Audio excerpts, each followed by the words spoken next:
कर्मचारी खुश हो जाएं। नमस्कार, आप देख रहे हैं दिव्य हिमाचल टीवी। मैं हूं वंशिता शर्मा और हाजिर हूं आप सभी के सामने हिमाचल आज का मुद्दा लेकर। हिमाचल के हजारों कर्मचारियों को सरकार ने बड़ा तोहफा दिया है। 31 मार्च तक 2 साल का अनुबंध कार्यकाल पूरा करने वाले मुलाजिम अब रेगुलर होने वाले हैं। वहीं पंजाब और राजस्थान की सरकारें लगातार कर्मचारी हितैषी फैसले लेकर प्रदेश की भाजपा सरकार पर दबाव डाल रही हैं। उधर पुलिस पे बैन की नोटिफिकेशन भी इसी हफ्ते होने वाली है। एनपीएस के कर्मचारी क्या दिला रहे हैं सरकार को याद? हम पहाड़ी में इन्हीं मुद्दों पर चर्चा कर रहे हैं अनिल अग्निहोत्री और राजेश शर्मा। हजारों कर्मचारियों को तोहफा, जी ये हमारा पहला सेगमेंट है। तोहफा कैसे है राजेश? राजेश याद कीजिए, अभी पेंशन को लेके जो ओपीएस को लेके हंगामा चला हुआ है या पे कमीशन के मसले अभी नहीं सुलझे हैं, बिल्कुल है ना जी। लेकिन अगर हम ये कहें कि अनुबंध कर्मचारी जो हैं, कॉन्ट्रैक्ट पे जो कर्मचारी काम कर रहे हैं हिमाचल सरकार के लिए, उनके लिए बड़ी खुशखबरी सामने आ चुकी है। क्या खुशखबरी है राजेश? बिल्कुल सही है। देखिए, हिमाचल पे आने से पहले 2 राज्यों की ओर चलते हैं पहले पंजाब पे। जी। बहुत बड़ी एक खबर पंजाब से है कर्मचारियों के लिए और पंजाब के कर्मचारियों के लिए। पहली चीज कि आउटसोर्स सिस्टम पंजाब सरकार खत्म कर रही है बकौल मुख्यमंत्री। अगर हम भगवंत मान को देखते हैं या सुनते हैं तो उन्होंने ऐलान कर दिया है। और दूसरी चीज कि जितने 35,000 कच्चे जो कर्मचारी हैं, एक झटके में सरकार उनको रेगुलर या पक्का करने जा रही है। और भगवंत मान ने इसके लिए बाकायदा अपने मुख्य सचिव को बोल के एक आगे जो बिल लाया जाएगा उसकी प्रक्रिया को पूरा करने की कार्रवाई उन्होंने शुरू कर दी है। एक चीज वो राजस्थान सरकार ने अप्रैल महीने में अपने एनपीएस कर्मचारियों की जितनी भी कटौती थी बंद कर दी है। काटना पैसा कटना अगले महीने से कोई पैसा नहीं कटेगा, जीपीएफ के हिसाब से कटेगा, ओपीएस के अनुसार। अब कर्मचारियों से ऑप्शन ली जाएगी कि आप जीपीएफ में कितनी कंट्रीब्यूशन करना चाहते हैं। तो 2 खबरें वहां से। हिमाचल के कर्मचारियों के लिए राहत की खबर, क्योंकि अभी आई नहीं है जो आपने कहा कि जो पे कमीशन की विसंगतियां हैं, लेकिन जो अनुबंध के कर्मचारी हैं उनके लिए एक राहत की खबर आई है शिक्षा विभाग की ओर से। शिक्षा विभाग ने प्रदेश के हजारों शिक्षकों को, जिनका आप 31 मार्च को 2 साल का अनुबंध पूरा होने जा रहा है, उनको रेगुलर करने की प्रक्रिया शुरू कर दी है। आज इसके लिए एक अधिसूचना जारी कर दी गई है। प्रारंभिक शिक्षा जो निदेशालय से ये अधिसूचना जारी हो गई है, जिसमें डिप्टी डायरेक्टर से ब्यौरा तलब कर लिया गया है उन शिक्षकों का जिनके 2 साल पूरे हो रहे हैं। जी राजेश, एक राहत जी बिल्कुल राहत की खबर है राजेश। इसमें हम ये देखें कि शिक्षा विभाग को यहाँ पे थोड़ा साधुवाद दिया जा सकता है। सबसे हम इस मामले को पिछले 3 दिन से उठा रहे हैं कर्मचारियों के लिए, क्योंकि हमारे पास बात आ रही थी कि जिस मसले को उठाइए। शिक्षा विभाग ने पहल किया राजेश। देखिए, JOAIT और क्लर्क के लिए पहले से ही नोटिफिकेशन हो चुकी थी। आज मंगलवार को शिक्षकों के लिए आ गया, टीजीटी के लिए आई है राजेश अभी, है ना। जैसे हमने पहले भी देखा है कि एक वर्ग के शिक्षक आते हैं। बाकी बात राजेश, ठीक है, अभी टीजीटी का मांगा है। क्या लगता है आपको अन्य विभाग भी इसमें वो करेंगे ना? बिल्कुल। देखिए, अभी शिक्षा विभाग ने जब पहल कर दी है, उनको समय शायद 5 अप्रैल तक का दिया गया। 5 अप्रैल तक कहा गया कि ये प्रक्रिया पूरी हो जानी चाहिए। और इसमें जो दस्तावेज मतलब शिमला पहुंच जाना चाहिए डायरेक्टली। बिल्कुल, वो जो दस्तावेज मांगे गए हैं अग्निहोत्री, उसमें एक तो शैक्षणिक जो योग्यता या अनिवार्यता जो का जो सर्टिफिकेट है, एक तो वो हो गया। प्रोफेशनल क्वालिफिकेशन क्या है जो जिस पद पे है उसके सर्टिफाई करने के लिए वो मांग लिया गया है। इसके अलावा चरित्र प्रमाण पत्र मांग लिया है। वर्क एंड कंडक्ट जो सर्टिफिकेट को, ये 4 जो डॉक्यूमेंट है इनको निदेशालय भेजने के लिए कह दिया है। 5 अप्रैल इसकी डेडलाइन तय कर दी गई है। बाकी विभागों की तरफ चलते हैं अग्निहोत्री। शिक्षा विभाग ने पहल की है। अभी टीजीटी के लिए ऑर्डर आए हैं, इससे पहले क्लर्क और JOA के आ गए हैं। अब लेक्चरर्स के ऑर्डर आने वाले हैं। तो बाकी विभाग भी अब ये कार्रवाई शुरू करने जा रहे हैं। तो प्रदेश के जितने भी जो हजारों जो कर्मचारी हैं उनको सीधे तौर पे अब लाभ मिलने जा रहा है, क्योंकि सरकार ने कॉन्ट्रैक्ट की अवधि 1 साल घटा दी है। और 31 मार्च जिनको 2 साल पूरे हो जाएंगे, खुशखबरी उनके लिए आने वाली है। जी, खुशखबरी आने वाली है। और राजेश, बाकी विभागों की भी हम बात कर लें। देखिए, चुनावी वर्ष है और सरकार कभी नहीं चाहेगी कि एक और अनरेस्ट खड़ा हो जाए कर्मचारियों की ओर से सरकार के खिलाफ। इसलिए शायद विभागों को जल्दी करनी ही होगी, विभागाध्यक्षों को भी और जो सेक्रेटरीज है शायद उनको भी, और बाकी सारे जितने भी नीचे तक है डाउन द लाइन। बिल्कुल। तो राजेश, ये तो चलिए बात हो गया। और हम कर्मचारियों को ये भी है कि देखिए, अब ये डेडलाइन जो दे दी गई है उसके अंदर अंदर काम हो जाए, पिछली बार की तरह ना हो जाए। पिछली बार नवंबर तक जिनको JCC मीटिंग के बाद राहत मिली थी, बहुत दिन लग गए थे डॉक्यूमेंट्स पहुंचने में, तो वैसा ना हो। अच्छा राजेश, एक ऑर्डर अभी भी कर्मचारियों का कायम है। जैसे उन्होंने डेट देखी है 31 मार्च होती है, 5 अप्रैल अभी तक जो टीजीटी को मिली है 5 अप्रैल की डेट मिली। ऑब्वियसली ऑर्डर उसके बाद ही होंगे, उससे 6, 7, 8 कभी भी हो सकता है, शायद दूसरे हफ्ते में तो हो ही जाएंगे।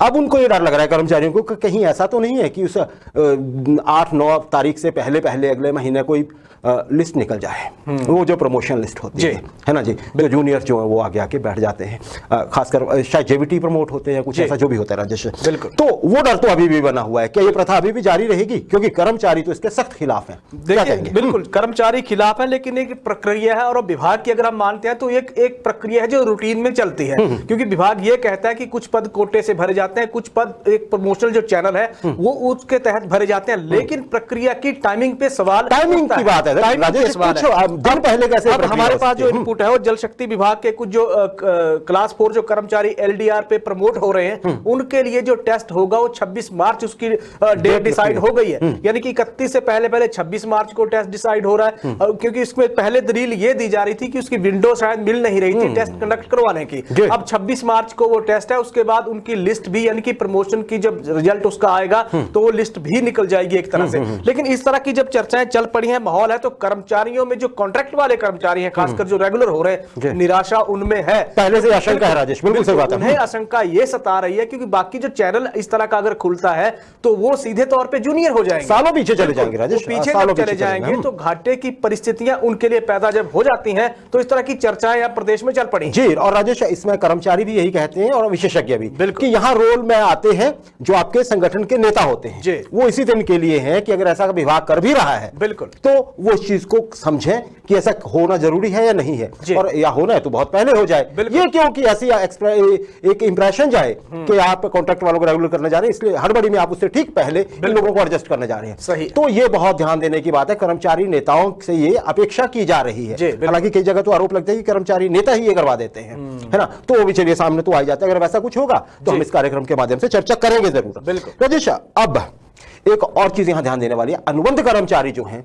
ये वो वर्ग है अनुबंध कर्मचारियों का, कर्मचारियों में अगर देखा जाए वो वर्ग है जिसको जेसीसी की मीटिंग्स का सबसे पहले लाभ मिला था। जेसीसी की मीटिंग में जितने भी फैसले लिए गए थे, जो इंप्लीमेंट जो हुआ था वो वही था, कॉन्ट्रैक्ट की अवधि कम हुई थी राजेश सबसे पहले, है ना। चलिए अब फिर से शायद देखिए, क्योंकि हम पहले चर्चा कर चुके हैं, पे कमीशन से लेकर कुछ मसले जो हैं वो अभी पेंडिंग पड़े हुए हैं, और पेंशन की तो हम बात करते रहे हैं, ओपीएस की, जिसमें सारे कर्मचारियों को फायदा होगा। राजेश, और कौन से वर्ग हैं? राइडर वाले भी तो एक है। बिल्कुल, देखिए राइडर के कर्मचारियों के साथ दिक्कत यह है कि राइडर पे अभी मसला क्योंकि हल हो नहीं रहा है, और इसमें बड़ी बात यह है कि राइडर को सरकार ने कमेटी के अधिकार क्षेत्र से भी बाहर रखा हुआ है, बिल्कुल, तो फैसला जो लेंगे वो मुख्यमंत्री जयराम ठाकुर लेंगे।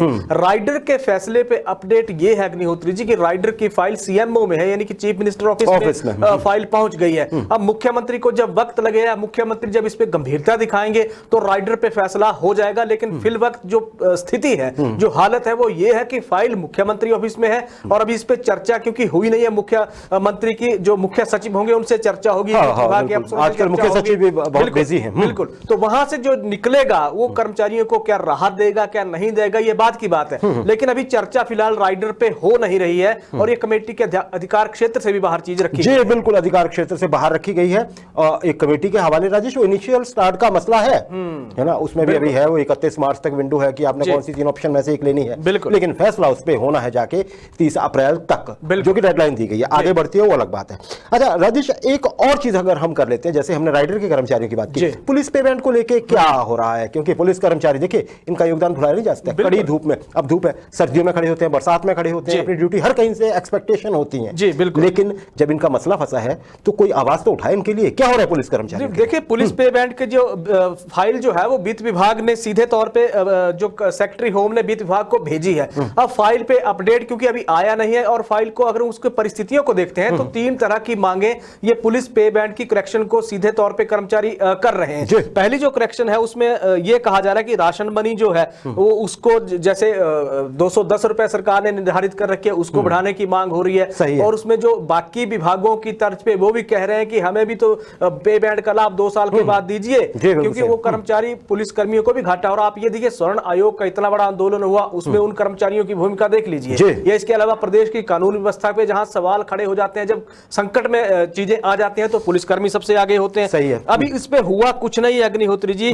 और अगर हम कर्मचारियों की मानते हैं तो वित्त से अप्रूवल मिलने के बाद ही इनकी फाइल की मूवमेंट आगे बढ़ेगी। लेकिन बड़ी बात यह है कि इसमें मुख्यमंत्री जयराम ठाकुर ने खुद इंटरेस्ट लिया है और 25 जनवरी की ठोडो मैदान की घोषणा को अमली जामा पहनाने के लिए सरकार भी बेताब है, लेकिन देरी लग क्यों रही है ये देखने वाली बात होगी। अभी इस पे फिलहाल अपडेट यही है जी। राजेश, बेताबी और एक्शन साथ दिखना चाहिए, तभी समझ आता है ना जी। तो अभी तक पुलिस कर्मचारी बार बार जब भी हम कार्यक्रम करते हैं पुलिस कर्मचारियों की तरफ से हमेशा एक क्वेरी रहती है, और हम समझ सकते हैं कि वो कैसे हालात में ड्यूटी करते हैं, इतने सख्त काम होता है उनका, तो उनको बनता है उनका जिस तरह से भी, जैसे शायद सरकार भी इसीलिए मानी है इस चीज को। और राइडर की तो बात हमेशा उठती ही रहती है, और सोर्स कर्मचारियों का हम पहले चर्चा कर चुके हैं। कुछ और भी कोई वर्ग है जिसको अभी राहत का इंतजार है जल्दी से? बिल्कुल, देखिए राहत का इंतजार तो सबसे ज्यादा तो एनपीएस के कर्मचारी कर रहे हैं, जो सरकार से कह रहे हैं कि राजस्थान ने करके दे दिया, पंजाब कर रहा है, दिल्ली ने करके रख दिया एलजी के पास, छत्तीसगढ़ ने पुरानी पेंशन की बहाली कर दी है।